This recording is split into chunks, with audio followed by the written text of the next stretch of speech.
दोस्तों, आज हमारे केवल एक बटन दबाने से पानी जमीन से बाहर आ जाता है और हम चाहे उतना पानी इस्तेमाल कर सकते हैं। आज के समय में आप कहीं भी हो तो भी आपको पानी व खाना आसानी से उपलब्ध हो जाएगा। लेकिन आज इतिहास के उस दौर की बात करेंगे कि जिसमें राजस्थान के लोगों को एक एक बूंद पानी के लिए तरसते देखा जा सकता है। जी हाँ, इतिहास की खिड़की से झांक कर देखें तो मानसून के बेरुखी अंदाज से पश्चिमी राजस्थान में काल बार बार उद्यम मचा रहा था।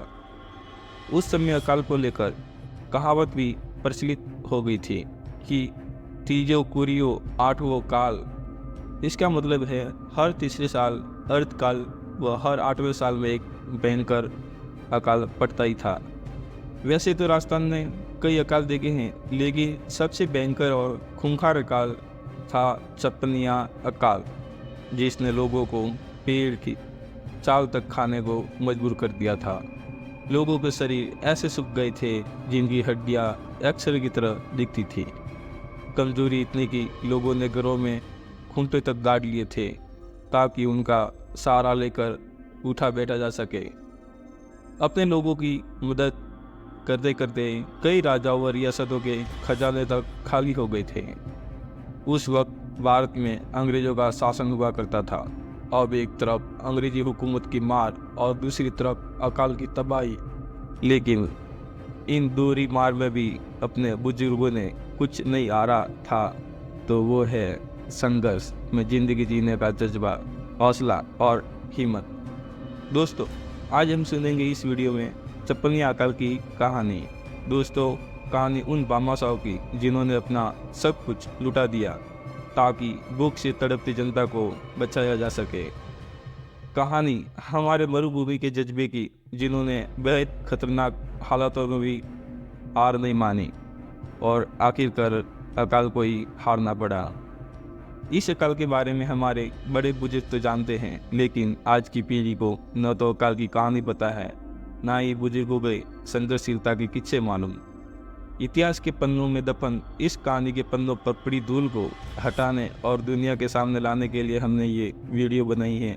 दोस्तों, आप इसे पूरा देखें और आगे बढ़ने से पहले हमारे YouTube चैनल को याद से और दिल से सब्सक्राइब जरूर कर दें। 2 लाख वर्ग किलोमीटर में फैला है थार का मरुस्थल। ये दुनिया का 9वां सबसे गर्म मरुस्थल है। इसका सबसे बड़ा भाग मिला है पश्चिमी राजस्थान को।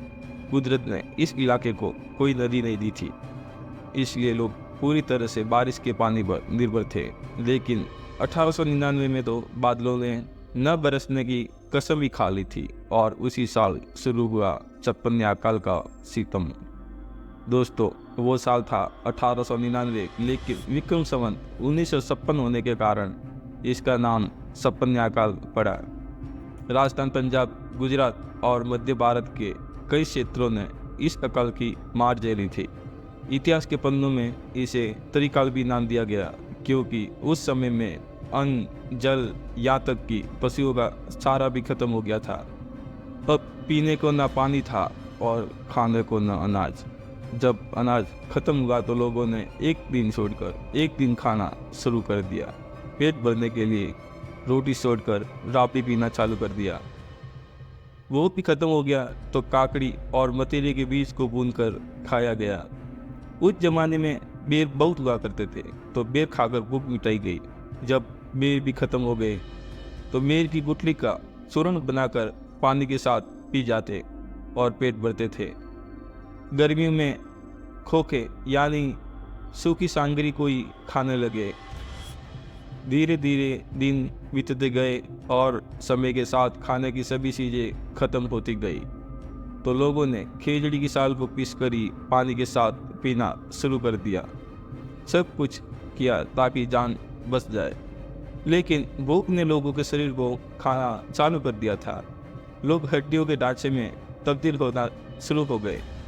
वो दौर ऐसा था जो लोगों के कमर में तो चांदी के सिक्के बंधे रहते थे, लेकिन उनके बदले कोई एक दाना अनाज का भी देने को तैयार नहीं होता था। अनाज का भाव सोने और चांदी से भी तेज हो गया था। हालात इतने खराब हो गए थे कि चोरियां भी पैसों के बदले अनाज की होने लग गई थी। भूख की आग में रिश्ते नाते झुलस गए थे, यहाँ तक कि कुछ मनुष्य नरभक्षी भी हो गए थे। अनाज के बदले बच्चों को बेचने के भी कुछ मामले सामने आए। इस दौर की कोई अगर मूल्यवान वस्तु थी तो वो अनाज ही था। धीरे धीरे लोगों ने अपने इलाकों को छोड़कर दूसरी जगह जाने लगे ताकि कुछ खाने को मिल जाए। कुछ माँ बाप के तो बच्चे तक बिछड़ गए और गांव की गांव खाली हो गए। अकाल में जनता को त्राई त्राई करता देख कई रियासतों के राजाओं ने अपने खजानों के दरवाजे तक खोलवा दिए थे। इनमें से एक थे राव गोपाल सिंह खरवा। उन्हें अपने शासन के दूसरे वर्ष में इस भयंकर आपदा का सामना करना पड़ गया था, लेकिन जनता को बचाने के लिए जगह जगह लंगर लगवाए और लोगों में खिचड़ी और उबले हुए चने बंटवाए। जब पैसा खत्म होने लगा तो उन्होंने अजमेर और ब्यावर के सेठों के यहाँ अपने इलाके की कई गांव गिरवी रख दिए थे, लेकिन अकाल था कि खत्म होने का नाम ही नहीं ले रहा था। खजाना खाली हो गया तो गोपाल सिंह ने अपने जेवर तक गिरवी रख दिए थे, लेकिन न तो मदद के लिए बड़े हुए अपने हाथों को रोका और न ही अंग्रेजों के आगे हाथ फैलाए। इसलिए वो अकाल के हीरो और राजस्थान के महान क्रांतिकारी कहलाए, जिन्होंने अपनी जनता की जान बचाने के लिए अपना सब कुछ कुर्बान कर दिया। इनके अलावा कई और भामाशाहों ने लोगों की मदद की, जिसमें लोगों के लिए प्याऊ लगवाए और कई लंगर लगवाए। दोस्तों, उस समय लोगों के पास न तो कोई फोन थे, न ही कोई तीव्र संचार का माध्यम था, जिससे लोगों को लंगरों के बारे में पता ही नहीं चलता था और लोग अकाल के काल में ग्रस्त होते चले गए। कहा जाता है कि करीब 10 लाख लोग इस अकाल के कारण मारे गए, लेकिन कुछ इतिहास वेता बताते हैं कि 40 से 45 लाख लोगों की जान तक चली गई थी। उस जमाने में खूब लूटखोरी भी हुई। कुछ सेठों ने मजबूरी का फायदा भी उठाया और सिर्फ एक रोटी के बदले लोगों से पूरे पूरे दिन भर काम करवाया और अपनी आलीशान हवेलियां बनवा ली। अंग्रेजों को तो भारत की जनता से कुछ मतलब ही नहीं था। दोस्तों, चपन्या अकाल की ऐसी बहुत सी कहानियां हैं जिनको सुनकर कलेजा फटने को तैयार हो जाता है, लेकिन इस अकाल को हराने के बाद राजस्थान के लोगों में जीत और जोश का जज्बा पैदा हो गया। चपन्या अकाल ने जो भी कुछ किया, उसके बाद राजस्थान के लोगों ने अकाल का सामना करना सीख लिया। जो लोग घर बार छोड़कर दूसरी जगह गए थे, उन्होंने व्यापार कर खूब पैसा कमाया। यही कारण था कि देश के हर कोने में मारवाड़ी व्यापारियों की तूती बोलने लगी। इन व्यापारियों ने अपने गांवों में खूब कुआं और बावड़ी खुदवाई और तालाब बनवाए और अकाल को हराने के लिए अलग अलग रणनीतियाँ बनाई गई। इसलिए तो चपन्या अकाल के बाद जितने भी अकाल आए, कोई भी जीत नहीं पाया और हर आने वाले अकाल को धूल चटाई।